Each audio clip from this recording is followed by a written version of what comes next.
Danas recenziramo KitKat pahuljce od banjalučkog ćevapa. Znači, ne može me niko uvjeriti da neko nije našao sliku banjalučkih ćevapa na internetu, izrezao ćevap i izeditovao ih u ovu čontru.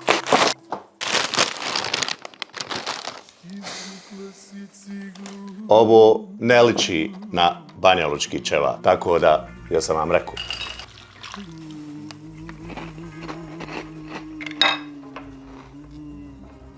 Ja volim KitKat.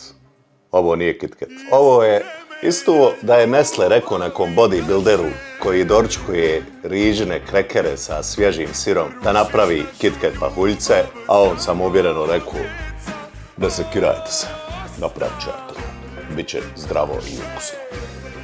Mislim, ja ako ću jest pahuljce svakako već znam da sam najbolj. Tako da ove neke note kukuruza i u kategoriji pahulja i nisu toliko loše, samo je uvreda za KitKat.